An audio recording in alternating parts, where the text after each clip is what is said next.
Hi everyone, happy Sunday.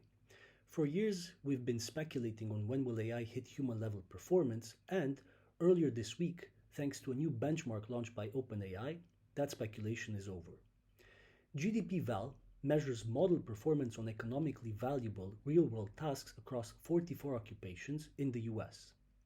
And the early findings are striking. Today's best models from leading AI labs such as OpenAI and Anthropic are already as good or even better than industry experts who average 14 years of experience on 48% of tasks. This suggests that AI is likely already outperforming 50 to 70% of the workforce on these well-defined tasks. So if AI is nearly on par with industry experts, that also means that it is likely 70 or even 80% against junior staff with only 2 or 3 years of work experience. In other words, your junior analyst or entry-level lawyer is already likely falling behind AI. This isn't a future concern, it's happening now. We've seen evidence of the impact of AI on entry-level workers in recent months, thanks to Harvard University and Stanford professors who've published papers that show early career hiring in AI-exposed sectors such as software engineering and customer support falling, whilst at the same time, demand for experienced workers is slightly increasing. So, in my view, whilst this is important, what's even more critical is the pace of change. Performance on GDPval tasks has actually tripled in just 1 year, from GPT 4.0 to GPT 5, which shows a clear trend of acceleration.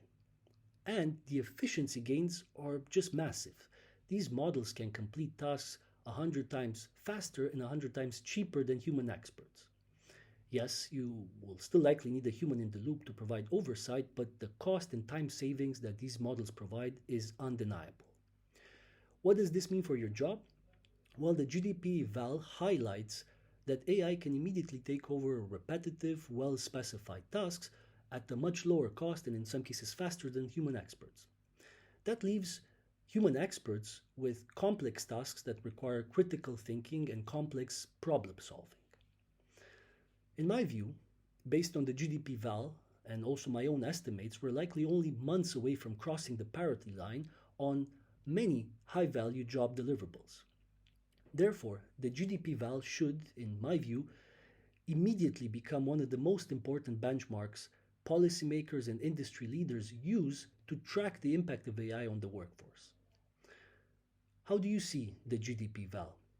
What's your biggest take from the study, and what's the biggest change you're making to remain relevant in the age of AI? Looking forward to reading your comments and hearing your thoughts, and happy Sunday.